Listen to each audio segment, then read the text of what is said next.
Hello everyone, your welcome my YouTube channel gardening guide. और मैं आपकी gardening guide Gunjan.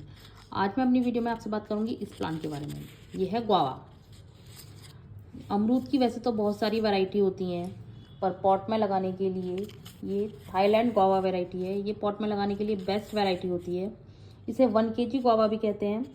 1 kg guava के नाम से भी इसे जाना जाता है।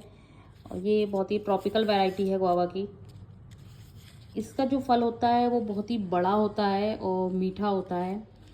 इसमें बीज कम होते हैं। इसके एक फल का ही वजन 200 ग्राम से 250 ग्राम का होता है। इसका बॉटनिकल नेम या साइंटिफिक नेम है सीडियम ग्वायजावा। ये एक खास किस्म होती है गुआवा की। अगर आप गुआवा को ज़मीन में लगाना चाह रहे हैं तो आप कोई सी भी वैरायटी लगा सकते हैं। कोई ख़ास देखभाल नहीं करनी पड़ती है। लेकिन अगर आप पॉट में अपना अमरूद का पौधा लगाना चाहते हैं तो आप ये वैरायटी चुनें।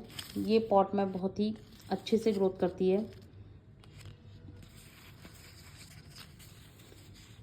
ये एक फल का पौधा है, इसीलिए इसमें न्यूट्रिशंस की बहुत ज़्यादा ज़रूरत रहती है। तो इस पौधे के लिए हमें जो सॉइल मिक्सचर तैयार करना है उसमें ये ध्यान रखना है कि वो वेल ड्रेन्ड सॉइल हो और ऑर्गेनिकली रिच हो, जिसके लिए हमें इसमें जो है 50% तो गार्डन सॉइल लेनी होगी, 20% रिवर सैंड, 20% इसमें कोई भी कंपोस्ट ले लीजिए जो भी आपके पास अवेलेबल हो, और बाकी का 10% हम इसमें बोन मील पाउडर, सरसों की खली और नीम की खली लेंगे। देखिए मैंने इसमें रखी है, ये सरसों की खली है, ये बोन मील पाउडर है और ये है नीम की खली। इसको भी मैं पूरा इसमें मिक्स करके अपने सॉइल मिक्सचर में ही डालूंगी जब मैं इसको अपने पॉट में लगाऊंगी। और इस पौधे को लगाने के लिए पॉट कम से कम 18 से 20 इंच का पॉट होना चाहिए। मैं इसे अपनी क्यारी में लगा रही हूँ, उसकी भी गहराई लगभग इतनी ही है, 20-22 इंच ही है। लेकिन आप पॉट में लगाएं तो इसे आप कम से कम 18 इंच के पॉट में लगाएं। और सॉइल मिक्सचर इसका ऐसे ही तैयार करें जो मैं बता रही हूँ, क्योंकि ये जो पौधा है ये इसको बहुत ही हैवी फीडर है। ये इसको न्यूट्रिशंस की बहुत ज़्यादा ज़रूरत रहती है। तो इसीलिए आप इसमें इसके सॉइल का बहुत ही ध्यान रखें, अच्छे से इसका सॉइल मिक्सचर तैयार करें। और जब इस पौधे को आप नर्सरी से लाएं तो आप इस पौधे को बीज से तो ना ही लगाएं, क्योंकि बीज से लगा हुआ पौधा बड़ा होने में, फल देने में बहुत समय ले लेता है और पॉट के लिए तो वो सूटेबल भी नहीं है। बीज से लगा हुआ पौधा तो पॉट के लिए बिल्कुल सूटेबल नहीं है और वो फल देने में ही 3 से 6 साल का समय ले लेता है। आप नर्सरी से लें और ग्राफ्टेड प्लांट लें। देखिए ये ग्राफ्टेड प्लांट है। आप अमरूद का जो पौधा लें वो ग्राफ्टेड लें। ये ग्राफ्टेड प्लांट है और ये ग्राफ्टेड प्लांट जो है लगभग 1 साल बाद ही फल देने लगता है। और जैसे कि मैंने आपको बताया कि इस पौधे को न्यूट्रिशन की बहुत ज़रूरत होती है, तो हमें साल में 4 बार या कहें तो हर 3 महीने में इसको फर्टिलाइज़र देना है। वो फर्टिलाइज़र हमें कैसे तैयार करना है वो मैं आपको बताती हूँ, जिसमें आप काउडंग मैन्योर ले लीजिए 500 ग्राम, वर्मी कंपोस्ट ले लीजिए 500 ग्राम, बोन मील पाउडर, सरसों की खली और नीम की खली आप 100-100 ग्राम लेकर उसको मिलाइए और हर 3 महीने में आप इसको दीजिए। ये पौधा बिल्कुल सही रहेगा।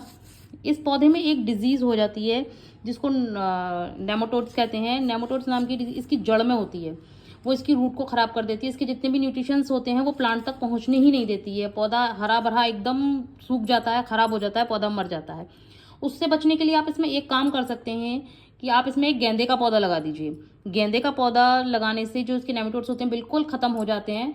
इसीलिए मैं यही कहूँगी, आप इसमें खुद लगाऊंगी इसमें गेंदे का पौधा लगाना। जैसे हमने ये लगाया है तो इसके बिल्कुल पास में ना लगाएं, पॉट में थोड़ा सा दूर लगाएं, जिससे जब हम इसको फर्टिलाइजर दें तो वो ख़राब ना हो। ठीक है, तो आप इसमें गेंदे का पौधा ज़रूर लगाएं, तो इसमें कोई भी डिजीज़ नहीं होगी, पौधा आराम से चलेगा, बढ़िया चलेगा। और ये जो वैरायटी है अमरूद की, थाईलैंड गुआवा वैरायटी, ये जो है साल में 2 बार फ्रूटिंग करती है। इसकी जो कैपेसिटी है वो बहुत अच्छी है फ्रूटिंग की, साल में 2 बार अच्छे से और इसका जो फ्रूट्स का हार्वेस्ट का टाइम होता है, हार्वेस्टिंग टाइम है इसका, वो एक तो बसंत में है, एक मानसून में। कहें तो मार्च अप्रैल और इधर जुलाई अगस्त। ये इसका हार्वेस्टिंग टाइम है। और इसको जो लगाने का टाइम है, आप अगर इसको लगाना चाह रहे हैं तो आप इसको अभी लगा सकते हैं, क्या फरवरी मार्च में आप इसे लगा सकते हैं। और दूसरा, आप इधर गर्मियों की तरफ जाना चाहें तो आप जून से अगस्त के बीच में इस पौधे को लगा सकते हैं। और इसमें हमें साल में 2 बार इसकी क्या कहते हैं प्रूनिंग करनी चाहिए। इसकी हार्ड प्रूनिंग इस पौधे की बहुत ज़रूरी है। हार्ड प्रूनिंग से पौधा बुशी होता है, नई ब्रांचेज आती हैं, और जब इसमें नई ब्रांचेज आएंगी तभी वो हमें ज़्यादा से ज़्यादा फल देगा। तो इसका जो प्रूनिंग का टाइम है वो है मई से जून में, और इधर अक्टूबर से नवंबर में आप इसकी हार्ड प्रूनिंग कर सकते हैं। बाकी इसमें कोई प्रॉब्लम नहीं आएगी, पौधा बहुत अच्छे से चलेगा। बस फल का पौधा है, न्यूट्रिशंस अच्छे चाहिए, तो आप इसका खाद का और इसका पानी का ध्यान रखें। पानी इसमें तभी दें जब इसका एक बार का पानी सूख जाए, तभी इसमें दोबारा पानी दें। इसमें ज़्यादा पानी ना दें, इसकी जड़ें खराब हो जाएंगी। बाकी देखिए हमारा फल का पौधा है, आप इसे लगाइए, आपको ये अमरूद देगा, आपको अच्छा लगेगा। अभी तो ये बहुत छोटा है, खैर अभी इसको कम से कम मुझे इसका मेंटेनेंस के लिए 1 साल लगेगा। जब तक मैं इसको ऐसे ही लगाए रखूँगी, इसमें खाद पानी अपना देती रहूँगी, ऐसे ही ये चलता रहेगा। इसको जो आपको फर्टिलाइज़र इसको देना है, जो मैंने बताया साल में 4 बार जो इसमें फर्टिलाइज़र देना है, वो आप देखिए दे सकते हैं। पहले दीजिए आप इसे फरवरी मार्च में जब लाएं, जब दें इसमें, उसके बाद फिर मई जून में दें, फिर इसको अगस्त सितंबर में, फिर नवंबर और दिसंबर में। हर 3-3 महीने में आप इसको फर्टिलाइज़र देते रहें। यही मिक्सचर मिलाकर जो मैंने आपको बताया है, पौधा बहुत अच्छे से ग्रोथ करेगा, बहुत सारे फल देगा। आप इसको एंजॉय करिए, और आई एम श्योर मेरी वीडियो आपके लिए यूज़फुल रही होगी। तो इसको पूरा देखिए बिना स्किप किए, और मेरे चैनल को सब्सक्राइब करिए। मिलते हैं एक नई वीडियो के साथ, एक नए प्लांट के साथ। तब तक के लिए हैप्पी गार्डनिंग, हेल्दी गार्डनिंग।